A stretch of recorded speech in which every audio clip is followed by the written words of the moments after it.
عورت کا مکر ہے یا بدلہ، کہانی پوری سنیے گا، سبق ملے گا۔ کریم دردی تھا، بہت مشہور لیڈیز ٹیلر تھا، اس کے پاس ایک لڑکی جاتی ہے میرا سوٹ سی دیں۔ کریم دردی کہتا ہے اپنا ناپ پیپر پہ لکھ دیں، پیمائش ناپ جو ہے نا اپنا پیپر پہ لکھ دیں۔ وہ کہتی نہیں میرا ناپ آپ لیں۔ وہ کہتا ہے میں ناپ نہیں لیتا، مجھے اندازہ ہے، آپ لکھ دیں پیپر پہ بس۔ وہ کہتی نہ آپ میرا ناپ لیں۔ لڑکی بے ضد تھی کہ جناب میرا ناپ لیں۔ کریم دردی نے آخر اس کو منانے کے لیے انچی ٹیپ پکڑا، کمر میں ڈال کے بھی ناپ لینا شروع ہی کیا ہے، تو لڑکی نے جناب اپنے کپڑے سائڈوں سے پھاڑے اور چیخنا شروع کر دیا، بے شرم بغیرت، تمہارے گھر ماں بہن نہیں ہے، لوگوں کی بہن بیٹی کی عزت لوٹتا ہے۔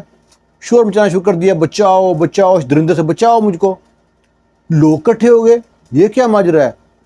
اس کی دکان میں شاگرد بھی تھے اور لوگ بھی سائڈ پہ کھڑے تھے، سب لوگ ادھر ہی آ گئے جہاں ناپ لے رہا تھا۔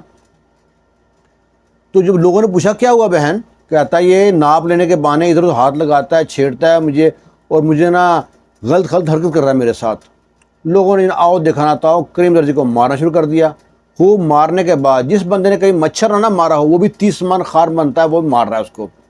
پھر پولیس کو فون کر دیا، پولیس آ گئی، پولیس نے اس کو جیل میں ڈال دیا اور سزا ہو گئی 5 سال کی۔ کیس چل گیا، سزا ہو گئی 5 سال کی۔ وہ پریشان حیران کہ یار میں نے کچھ کیا نہیں، آخر سزا کیوں دی ہوئی مجھ کو؟ آپ بھی سوچ رہے ہوں گے، لیکن یہ سزا غلط نہیں ہوئی، اینڈ میں بتاؤں گا آپ کو۔ اب نا وہ چلا گیا جیل میں، وہاں اس کو نا ایک اور قیدی تھا، وہ اس کو بڑے غور سے دیکھ رہا تھا۔ 2-3 دن دیکھتا رہا اس سے پوچھتا ہے ہاں بھائی کس جرم میں آئے ہو؟ وہ کہتا ہے بے گناہ ہوں۔ کہتا ہے میرے ساتھ کیوں تو بھی؟ کہتا ہے کریم دردی بتاتا ہے کہ میں اپنے علاقے کا مشہور ٹیلر ہوں، لیڈیز کا سوٹ جو میں سیتا ہوں نا وہ بڑی اچھی فٹنگ ہوتی ہے، لیڈیز پورا بس 6 مہینہ بھی انتظار کریں گی تو سوٹ مجھ سے سلوائیں گی۔ میرے ہاتھ میں بہت صفائی ہے، میری 2 دکانیں ہیں، بڑا بزنس ہے، بڑے پیسے کمائے میں نے۔ پر ایک لڑکی نے مجھ پہ الزام لگا دیا ایسے کر کے کہ میں نے اس کی عزت لوٹنے کی کوشش کی ہے، میں کسی اور کا ناپ لیتا ہی نہیں، تو بس پھنس گیا میں اب۔ وہ پوچھتا ہے تم کس کیس میں آئے ہو؟ بولتا ہے میرا بھی کیس تمہارے جیسا ہی ہے۔ کہتا ہے میں لوہار ہوں، بھٹی پہ کام کرتا ہوں، چھری چاقے تیز کرتا ہوں، چھریاں چاقو اوزار بناتا ہوں۔ تو میں نا آ رہا تھا، راستے میں دیکھا کوئی بندہ پڑا ہے کرہا رہا ہے، میں نے بھاگ کے اس کو دیکھا تو وہ پانی مانگ رہا ہے۔ میں پانی میرے پاس تھی بوٹل، پانی پلانے لگا، جو دیکھا تو اس کے نا سینے میں جناب کسی نے چھری نا پیوست کی ہوئی ہے۔ اب میں اس کو چھری کو دیکھ رہا ہوں، پانی کو پلا رہا ہوں، اتنے میں سامنے سے پولیس کی گاڑی آ گئی۔ میرے پاس اوزار تھے، چھری چاقو بھی تھے، ٹول بھی تھے اس میں۔ تو پولیس سمجھا یہ اس کو نا گولی چھری اس نے ماری ہے۔ پولیس اٹھا کے لے آئی، کیس چلا اور میں اندر آ گیا، میں نے کچھ کیا ہی نہیں۔ وہ دونوں بڑے حیران پریشان، ہم دونوں کس کیس میں اندر آئے ہیں دونوں کو پتہ نہیں ہے۔ وہ دردی پوچھتا ہے لوہار سے کہ کوئی ایسا واقعہ زندگی میں انوکھا واقعہ جو تم کو افسوس ہو تمہارے ساتھ واقعہ پیش آیا ہو، اس کے علاوہ کوئی؟ وہ کہتا ہے کہ نا میری نا ایک دکان میں نا جب میں بھٹی پہ کام کرتا تھا بلی آتی تھی اور میں وہی دوپہر کا کھانا وہیں پہ کھاتا تھا، تو میرے گھر سے کھانا آیا سائڈ پہ رکھا، بلی نے اس میں آ کے میرے کھانے کو کھینچا، منہ مارا، کھانا نیچے گر گیا، سالن بکھر گیا اور مجھے بڑا غصہ آیا۔ بلی نے 2-3 بار حرکت یہ کی، اب میرا تھا اب یہ بلی کو نا پکڑوں گا اور پکڑ کے نا کہیں اور چھوڑاؤں گا، اس کو ماروں گا نہیں، کہیں اور چھوڑاؤں گا دور کہیں۔ اگلے دن جب دیکھا نا کھانا آ گیا تو چپکے سے اٹھا، جتنے کھڑکی دروازے تھے نا سارے بند کر دیے۔ کھڑکی دروازے بند کرنے کے بعد نا میں نے کہا بس بلی کو نہیں چھوڑوں گا۔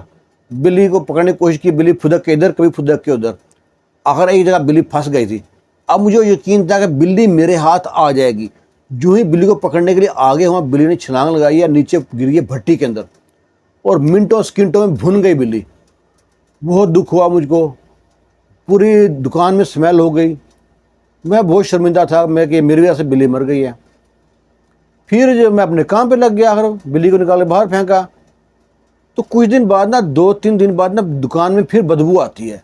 میں کوئی ایسا کوئی چیز مری ہو تو دیکھا، تو ڈھونڈا کہاں سے بدبو آ رہی، جا کے دیکھا تو وہاں سامان کے پیچھے نا بلی نے 3-4 بچے دیے ہوئے تھے، وہ چھوٹے چھوٹے بچے تھے، ان کے لیے روٹی لے کے جاتی تھی، کھانا کھاتی تھی، ان کو دودھ پلاتی تھی، انہیں دودھ نہیں پلایا گیا، بھوک سے مر گئے وہ 4 بچے مر گئے۔ وہ کہتا ہے کہ مجھے یہ سزا جو ملی ہے نا اس قاتل کی، جو قتل کی، وہ قتل کی نہیں ملی، اس بلی کی، اس کے بلی کے بچوں کی جو موت ہے نا وہ میری وجہ سے ہوئی ہے، اس کی سزا ملی ہے۔ اب تمہارے ساتھ بھی کوئی نہ کوئی واقعہ تو ایسا ہوا ہے، اب تم یاد کرو۔ وہ بہت یاد کرتا ہے دردی کہ میں نے تو ایسا کوئی واقعہ نہیں کیا، کسی کے ساتھ کوئی ظلم نہیں کیا، آخر مجھے سزا کس بات کی ملی ہے۔ وہ لوہار ہے نا، وہ کہتا ہے سزا غلط نہیں ملی، اللہ تعالیٰ کہیں اگر بچایا ہے تم کو تو کہیں پھنسایا تو لازمی کو جرم ہوا ہے تمہارا۔ اگر سوچتا رہا، کرتے کراتے اچھے دوست بن گئے، دونوں کی اچھی گپ شپ ہوتی رہی، ایسے ہی نا کافی ٹائم گزر گیا۔ جو تھا درزی، اس کو سزا ختم ہو گئی، وہ جیل سے باہر جا رہا ہے۔ تو جیل سے باہر جا رہا ہے تو بڑا نا افسردہ کہ نہ اس کے پیچھے ماں باپ، کوئی بہن بھائی، کسی نے پتہ ہی نہ لیا۔ جب دکان چلتی تھی سارے اس کے ارد گرد گھومتے تھے، اور گھر پہنچا اپنے برے حال سے تھے۔ تو راستے میں جا رہا ہے تو اس کو نا وہ لڑکی دکھتی ہے جس نے اس پہ الزام لگایا تھا۔ اس کو نا اتنا غصہ آیا کہ میں اس کو قتل کر دوں۔ اب وہ نا ڈھونڈتا ہے کہ آخر ایک جاتی کہاں ہے، اس کا پیچھا کرتا ہے، دیکھتا ہے کہ بڑے سے آفس میں جاتی ہے، سرکاری آفس ہے۔ وہاں پی این سے پوچھتا ہے، نوکر سے پوچھتا ہے کہ یہ چوکیدار سے یہ عورت کون ہے اور کیا یہاں پہ کیا کرتی ہے؟ وہ کہتا ہے یہاں کی چیف، وہ کیا نام ہے، اسسٹنٹ کمشنر بن گئی ہے یہ۔ کہتا اچھا، وہ گارڈ ہیں، گن مین ہے، اس کے ساتھ بڑا کچھ ہے جناب، یہ بڑی پروج ہے اس کی، پورا ضلع اس کے اندر آتا ہے۔ بڑا اچھا حیران ہوا۔ اب وہ سوچتا رہا اس کو مارنا کیسے ہے۔ اس کے آفس کے باہر کچھ چھابڑی پہ چنے بیچنے شروع کر دیے، کبھی وہاں بھکاری بن کے بیٹھا رہتا کہ کبھی موقع ملے تو میں اس کو جا کے نا قتل کر دوں۔ ہر وقت چھری ساتھ رکھتا اپنے۔ آخر ایک دن موقع مل ہی گیا اس کو، دیکھا گارڈ گوڑ کہیں باہر گئے ہیں، آفس میں کوئی بھی نہیں ہے۔ وہ بھاگتا وہ آفس میں گیا، وہ آفس میں بیٹھی تھی، جاتے اس نے دروازہ بند کر دیا۔ وہ دیکھتی ہے عورت اس کو، کون ہے بھکاری پتہ نہیں۔ یہ اس کو دیکھتا اور کو غصے سے کہتا ہے تمہیں مجھ کو پہچانا ہے؟ کہتی ہے نہیں۔ کہتا میں تمہاری موت ہوں، مجھ سے خوف خواہ۔ وہ عورت مسکراتی ہے، اس میں ہمت آ جاتی ہے نا۔ کہتی ہے تم کون ہے؟ وہ کہتا ہے یاد کر، تم مجھ کو ناپ دینے آئی تھی، تم نے مجھ پہ الزام لگایا تھا، میں نے تمہارا زیادتی کرنے کی کوشش کی ہے۔ تمہیں مجھ پہ الزام کیوں لگایا تھا؟ میں نے تمہارا کیا بگاڑا تھا؟ وہ کہتی تم نے میرا کچھ نہیں بگاڑا تھا۔ تو کہتا ہے تم نے مجھ کو میرے ایسا برا کیوں پھنسایا؟ وہ کہتی میں نے تو کوشش کی تھی تم کو نا سزائے موت ہو جائے گی، اس طرح کا پھنسانے کی وہ بڑی کوشش کی تھی، بس تمہاری قسمت اچھی ہے کہ تم بچ گئے۔ پر وہ کہتا ہے میرا قصور تو بتاؤ کیا تھا؟ کہتا لڑکی کہتی ہے میں نے تو اپنی بہن کا بدلہ لیا تھا۔ کہتا بہن کا بدلہ لیا تھا؟ کہتا کیا ہوا تمہاری بہن کو؟ میں نے تمہاری بہن کے ساتھ کیا کیا ہے؟ کہتا شازیہ کو جانتے ہو؟ جب شازیہ کا نام لیا تو درزی خاموش، ایک دم اس کو جوانی میں چلا گیا۔ کہتا ہاں جانتا ہوں شازیہ کو۔ کہتی ہے کہ وہ میری بہن تھی، تمہاری وجہ سے اس نے تیسری منزل سے کود کے چھلانگ لگا دی، لیکن شکر اللہ کا وہ بچ گئی تھی۔ تم نے اسے پیار میں پینگے چڑھا کے بعد میں شادی سے انکار کر دیا تھا۔ لڑکا کہتا نہیں، میں نے تو اپنی ماں کو بھیجا تھا تمہارے گھر شادی کے لیے، تم لوگوں نے انکار کیا تھا۔ لڑکی کہتی تمہاری ماں آئی تھی ہمارے گھر، تم صحیح کہہ رہے ہو، تمہاری ماں نے کہا تھا کہ میرا بیٹا درزی ہے، مشہور ٹیلر ہے، تم لوگ غریب بھیکاری ہو، لڑکیوں کو بھیج کے ہمارے لڑکے کو پھنسا دیا تم لوگ، بچے لڑکی ہے تمہاری، بے شرم، تم کو شرم نہیں آتی، لڑکیوں کے ذریعے اچھے گھر کے لڑکوں کو پھنساتے ہو، ایسے کہا تمہاری ماں نے۔ جب ماں تمہاری وہاں سے انکار کر چلی گئی تھی نا، تو میری ماں نے شازیہ کو بہت سنائی تھی کہ دیکھ تیری وجہ سے ایک عورت مجھ کو کتنے سنا گئی ہے۔ شازیہ یہ صدمہ برداشت نہ کر پائی، وہ تیسری منزل پہ گئی ہے، چھلانگ لگا دی جا کے اوپر، ہاتھ پاؤں تو فریکچر ہوا لیکن وہ بچ گئی تھی۔ لڑکا کہتا ہے ایسا نہیں ہو سکتا۔ لڑکا بھاگتا ہے اپنے گھر کی طرف جاتا ہے، گھر جا کے اپنی ماں کو پکڑتا ہے، ماں صاف صاف بتا، جھوٹ نہ بولنا ورنہ میرا مرا ہوا منہ دیکھے گی، بتا جب شازیہ گھر گئی تھی تو تم نے وہاں پہ کیا کہا تھا، کیوں انکار کیا تھا؟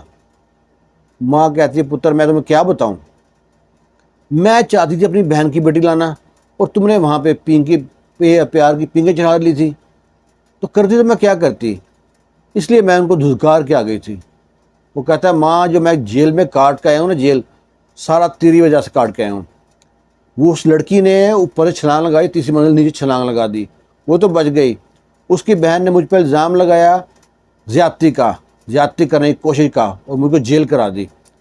اس لڑکی کہتی ہے کہ میں نے اتنی ہمت کی، اتنا پڑھا کہ مجھے کوئی غریب نہ کہہ سکے، کوئی غربت کا طعنہ نہ دے سکے۔ اس لڑکی نے سیاست کا امتحان پاس کیا اور اس علاقے کی کمشنر لگی ہوئی ہے۔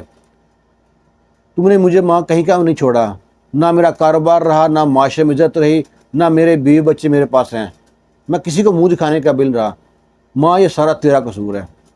ماں اسے معافی مانگتی، کہتے ہیں ماں معافی مانگ تو اللہ سے مانگ، اور میں مجھے معاف کیا، اور وہاں سے پھر واپس جاتا ہے اور اس کمشنر کے پاس جاتا ہے، لڑکی کے پاس، اس سے کہتا ہے، ہاتھ جوڑ کے معافی مانگتا ہے، اس کو بتاتا ہے کہ میرا کوئی قصور نہیں تھا۔ اب وہ کیا ہوا، اس کی جو بہن ہے وہ معذور ہو گئی، اس کا رشتہ ہی نہیں ہوا تھا کہیں بھی، اور یہ جناب اس کی بیوی چھوڑ کے چلی گئی تھی، غربت آ گئی تھی، جیل میں رہ کے تھے 5 سال، کاروبار ختم ہو گیا تھا۔ اب اس نے پھر اس معذور لڑکی کے لیے رشتہ اس کی بہن سے کہا، اگر تمہاری بہن اب بھی اگر مجھے معاف کر رہے تو میں شادی کے لیے تیار ہوں۔ دیکھو جوڑے کہاں بنتے ہیں۔ پھر اس کی شادی اسی لڑکی سے ہوئی جو اس کی بہن تھی، اس کی بڑی بہن تھی، لیکن جب چھلانگ لگانے کے بعد معذور ہو گئی، پاؤں ہاتھ ٹوٹ گئے، تو وہ جناب کوئی رشتہ نہ ہوا اس کا، اور پھر دوبارہ ایک رشتہ ہوا اسی لڑکے سے۔ کہانی میں کتنا ٹوسٹ ہے، لیکن اگر کسی سے زیادتی کرتے ہو نا، بچتے نہیں انسان، سزا ملتی ہے، انسان کو یہ پتہ نہیں ہوتا۔ اکثر انسان حرام کھاتا ہے، کسی سے ظلم کرتا ہے نا، وہ سوچتا ہے مجھے کوئی نہیں دیکھ رہا، اللہ تعالیٰ دیکھ رہی ہے، وہ انصاف کرتی ہے۔ اچھی لگی نا تو لائک کیجیے گا، اور ایک چینل بنایا دوسرا، اس کو سبسکرائب کر دیجیے گا پلیز، مہربانی ہوگی آپ کی۔ اللہ حافظ۔